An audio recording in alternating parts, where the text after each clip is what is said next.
antara ragam serat Jangka Jayabaya. Salah satu versinya bercerita tentang Syekh Subakir dan peranannya dalam membangun peradaban bangsa manusia di Pulau Jawa. Hikayat Syekh Subakir ini juga tersebut dalam tulisan lontar kuno yang diperkirakan ditulis oleh Kanjeng Sunan Derajat atau setidak-tidaknya oleh murid atau pengikut beliau. Syekh Subakir adalah seorang ulama besar yang berasal dari Persia. Beliau adalah generasi awal Wali Songo, penyebar Islam di tanah Jawa. Beliau dianggap sebagai orang yang paling berjasa dalam menyebarkan Islam di tanah Jawa ini. Diriwayatkan bahwa proses Islamisasi di Jawa mengalami hambatan disebabkan kuatnya orang Jawa dalam memegang kepercayaan lama. Syekh Subakir datang ke tanah Jawa bersama Wali Songo generasi awal setelah diperintahkan oleh Sultan Muhammad Al-Fatih di Istanbul, Turki.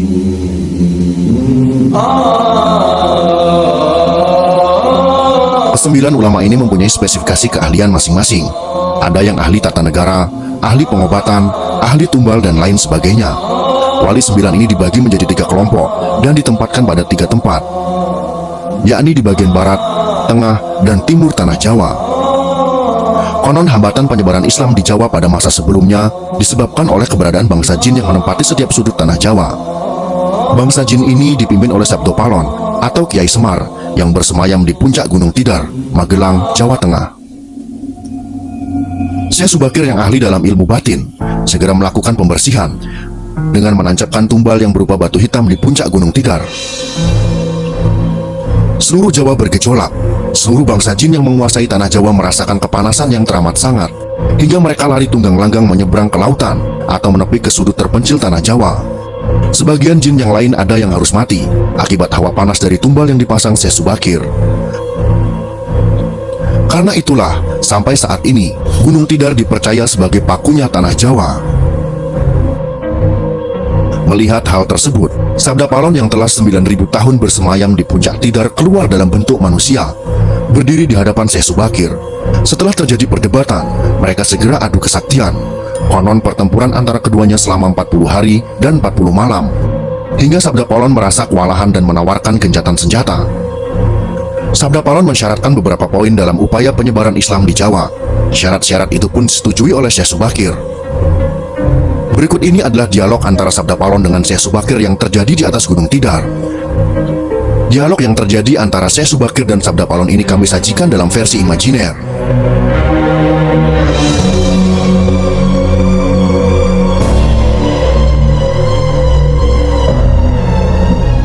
Inilah dialog yang terjadi.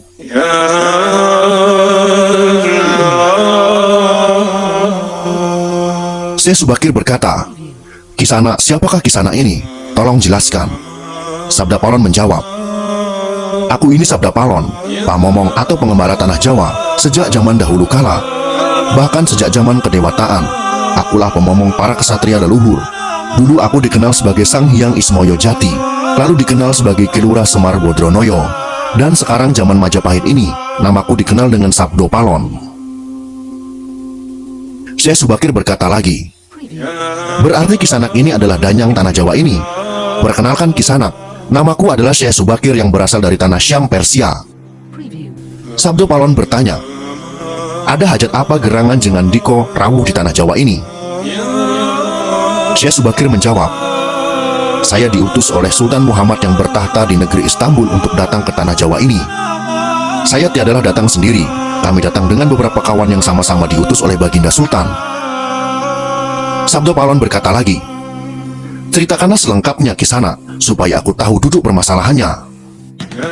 Syekh Subakir kembali menjawab, "Baiklah, pada suatu malam Baginda Sultan Muhammad bermimpi menerima wisi dari Hyang Akaryo Jagat, Gusti Allah Zat yang Maha Suci lagi Maha Luhur. Diperintahkan untuk mengutus beberapa orang alim ke tanah Jawa ini. Yang dimaksud orang alim ini adalah sebangsa pendeta, brahmana, dan resi di tanah Hindu. Pada bahasa kami disebut dengan ulama." Sabda Palon kembali bertanya, "Jadi Jengan Diko ini termasuk ulama itu tadi?" Syekh Subakir kembali menjelaskan, "Ya, saya salah satu dari utusan yang dikirim Baginda Sultan. Adapun tujuan kami dikirim kemari adalah untuk menyebarkan muara suci, amedar agama suci, yaitu Islam." Sabda Palon kembali bertanya, "Bukankah Kisana tahu bahwa di tanah Jawa ini sudah ada agama yang berkembang yaitu Hindu dan Buddha yang berasal dari tanah Hindu? Buat apa lagi Kisana menambah dengan agama yang baru lagi?" Syekh Subakir kembali menjawab, biarkan kaum Dasi yang memilih keyakinannya sendiri. Bukankah kisah Katanya, ini zaman perjuangan kita. Boy, bangun boy! Boy! Sarapannya alarm. Kisanak sendiri sebagai danyangnya tanah Jawa lebih paham bahwa sebelum agama Hindu dan Buddha masuk ke Jawa ini, di sini pun sudah ada Kapitayan. Kapitayan atau ajaran asli tanah Jawa yang berupa ajaran Budi. Sabda Palon kembali berkata, ya, rupanya Kisanak sudah menyelidiki Kawulo Jowo di sini. Memang di sini sejak zaman sebelum ada agama Hindu dan Buddha, sudah ada Kapitayan asli. Kapitayan adalah kepercayaan yang hidup dan berkembang pada anak cucu di Nusantara ini.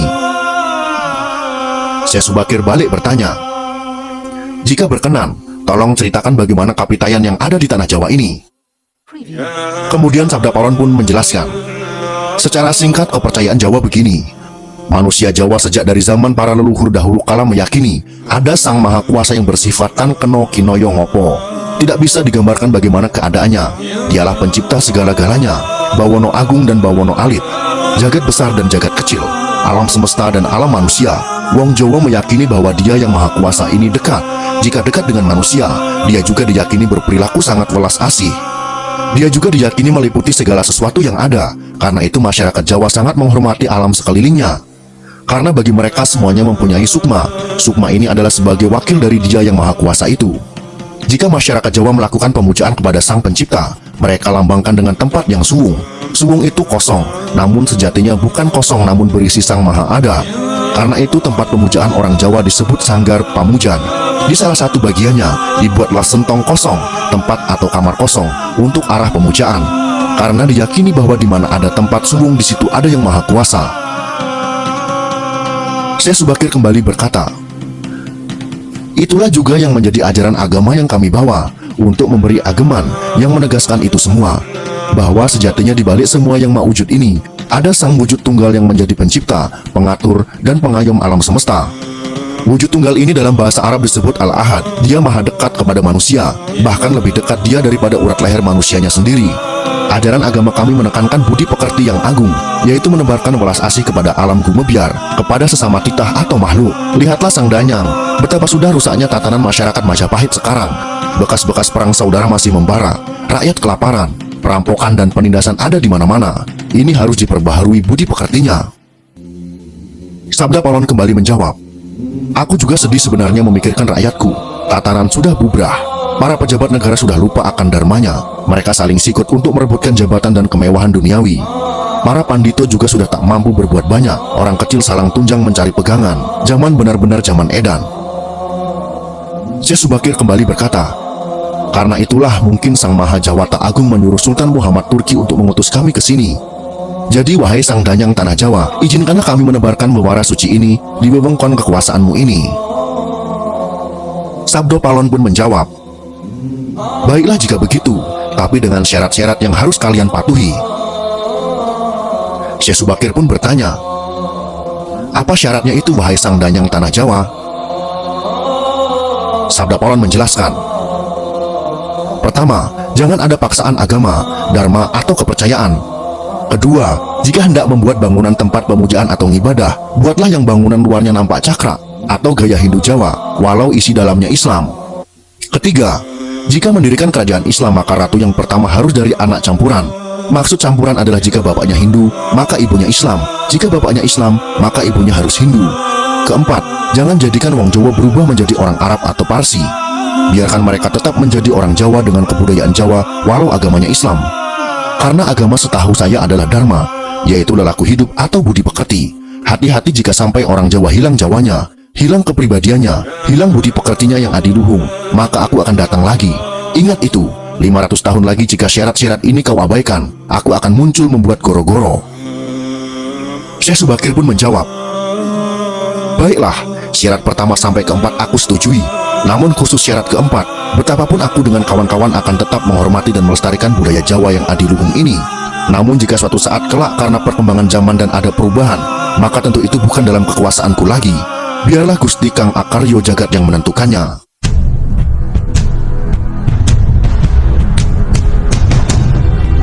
Itulah dialog yang terjadi antara Syekh Subakir dan Sabda Palon. Video ini jangan kita telan mentah-mentah, akan tetapi ada hikmah dan pesan yang dapat kita ambil dari dialog tersebut. bahwa penyebaran agama Islam tidak pernah dilakukan dengan paksaan di tanah Jawa, serta tidak membuang adat dan kebudayaan yang telah ada dan dijalankan oleh masyarakat Jawa, asal tidak bertentangan dengan agama. Mungkin karena dialog ini, para ulama menyebarkan agama Islam dengan kearifan lokal, sehingga agama Islam dapat diterima oleh mayoritas masyarakat Jawa.